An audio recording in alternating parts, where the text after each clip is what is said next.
Like and subscribe right now, or you're gonna have terrible luck for the next week. 108 years ago, the R.M.S. Titanic crashed into an iceberg and sank beneath the frigid waves of the North Atlantic, taking with it 1,517 of her passengers to the bottom. This was undoubtedly one of the most famous and deadliest shipping disasters that has ever taken place. Keep watching this short video to remember the Titanic and those on board, as well as learn the 10 things you won't find in the history books. Number 10. Lessons from a decade ago. Library shelves around the world are stocked with plenty of books about the Titanic, but of those, 2 fictional novellas are especially noteworthy for their uncanny prediction of the Titanic disaster. The 2 fictional stories were written years before the tragic incident of 1912, but their storylines include details that mysteriously bear a remarkable resemblance to what happened during the real-life disaster involving the Titanic. And in a truly bizarre twist of fate, one Mr. W.T. Stead, the author of one of said pieces, ultimately lost his life on the Titanic. His novella especially gives details of the shortcomings that would ultimately lead to the sinking of a fictional ship in the story. A similar fate would be true for the Titanic years later.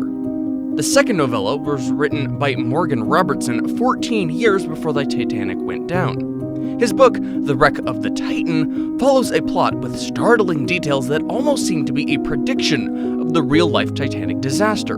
The fictional ship in Robertson's book was called the Titan, and like the Titanic, it was hailed as the largest ship afloat at the time, and it reckoned to be unsinkable, yet proceeded to sink on a cold April night after striking an iceberg. Number 9. Something about the full moon? There was a full moon on January 4th, 1912, and scientists are convinced that it had a hand in the Titanic's collision with the iceberg. That wasn't a normal full moon, though. Scientists call it the supermoon, the result of a rare celestial alignment in which the Sun, Earth, and the Moon were arranged in a straight line during the closest lunar monthly approach to the Earth. Such a celestial alignment last occurred in the AD 796, and Earth won't witness another one until 2257. What happened during the supermoon was that the Sun and Moon's gravitational pull on the Earth were intensified, resulting in extremely lower low tides and extremely higher high tides, a phenomenon called a spring tide. During the highest high tides for a very long time, giant icebergs that were held immobile at the bottom of the ocean began to melt and then were refloated. It's said that a flotilla of these massive icebergs were refloated during the unusually strong tides of January 4th, and they began to move southwards. The R.M.S. Titanic would set sail on a moonless night, but little did she know that she would be headed on a collision course with a fleet of massive icebergs that had been refloated by the supermoon 3.5 months earlier. Number 8. Full speed ahead! From the beginning, people have blamed the sinking of the Titanic on the fact that the ship's captain was sailing her at full speed, despite being made aware of the myriad of potentially dangerous icebergs. Before she tragically hit the iceberg that would sink her, the R.M.S. Titanic had received 6 official iceberg warnings during her brief voyage. The story goes that the ship's captain, Edward J. Smith, was trying to better the crossing time of the Titanic's elder sister ship called the Olympic. To be fair though, it is the radio operator who failed to pass along the multiple warnings about the ice fields ahead. As such, both the senior radio operator and Captain Smith were not aware of the special urgency of the 6th and final warning, which went unheeded, just moments before the Titanic hit a massive iceberg. Number 7. Where are the binoculars? The Titanic crew had no binoculars, which might have helped in spotting the fated iceberg in time to change course. But how does the lookout crew of one of the largest and most luxurious liners in history fail to carry perhaps the single most essential lookout gadget? The story of how the R.M.S. Titanic crew had no binoculars is an interesting one, yet very little is known about it except that it all relates to the name of David Blair. It is said that David Blair was responsible for keeping the keys to the storage locker believed to have contained the binoculars in the Titanic. However, Mr. Blair was reassigned from his post at the R.M.S. Titanic just days before the ship was to make her maiden journey. And on that day, 9th of April 1912, when Blair cleared his station at the Titanic, he forgot to leave the keys to the crow's nest locker containing the binoculars, thus leaving the lookout crew with no option but to hoard all the carrots aboard the ship if they were to keep a weather eye. Hey, a much-needed comic relief. Number 6. Keep a weather eye, boys! It has been speculated that the iceberg which doomed the Titanic might have been spotted earlier if the binoculars were in use, but some historians are convinced that it would not have made a difference. And to be fair, we can't put the blame on Blair's forgetfulness, since there were other material reasons that led to the disaster, and part of it had to do with natural phenomena. Particularly, there were unusual atmospheric conditions the night of the accident. Scientists say the area that Titanic was sailing was experiencing what they call super refractions, which created an extraordinary level of optical illusions and mirages. This meant that the lookout crew would be unable to see anything clearly due to the substantial bending of light that night. 37 seconds. That's how much time there was between the time the lookouts first spotted the ill-fated iceberg and the impact with their ship. Number 5.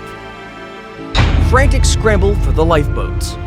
For 3 hours, the Titanic defiantly remained afloat after running into the iceberg. In that first hour, after she made contact with the damming iceberg, it was clear to everyone on board that she had run her course. Albeit prematurely, a largely disorganized and haphazard evacuation began. Mark you, earlier that very day, a lifeboat drill had been scheduled, but it was somehow cancelled and never took place. But perhaps the biggest tragedy in the midst of all that confusion was that there were not enough lifeboats to accommodate all 2,200 plus passengers aboard the Titanic. Each lifeboat was designed to accommodate 65 people, meaning that no more than 1,200 souls would be saved that fateful night. And to make things worse, in a doleful scramble to launch and man the new lifeboats, most lifeboats left woefully underfilled, with some carrying as little as 28 people aboard. Many believe, and I agree, that more lives would have been saved if the lifeboat drill had taken place. Number 4. Not leaving the mail behind. Not many people know that the R.M.S. Titanic was a floating post office.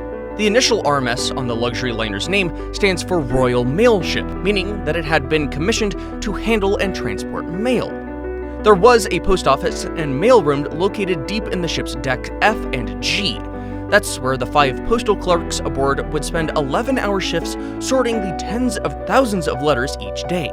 Unfortunately, when the ship struck the iceberg, the mailroom was one of the first affected sections due to its location towards the bottom of the ship. Rather than run for safety, the clerks were seen trying to move about 200 stacks of registered mail to a higher deck, in hopes of saving them from the flooding mailroom. Number 3. Animal victims and survivors. Most attention around the sinking of the Titanic goes to the engineering flaws, navigational blunders, and the human lives saved, as well as the lost souls from the doomed ship. Very little is talked about the animals aboard the Titanic. There were dogs, cats, goats, chickens, and other kinds of birds, fish, and an unknown number of rats along board whose last moments are, understandably, less storied, for they all perished but for 3 very lucky canines. It is said that the 3 canine survivors all had one thing in common. They were very tiny pooches, and they didn't take up much space in the lifeboats, at the expense of human lives.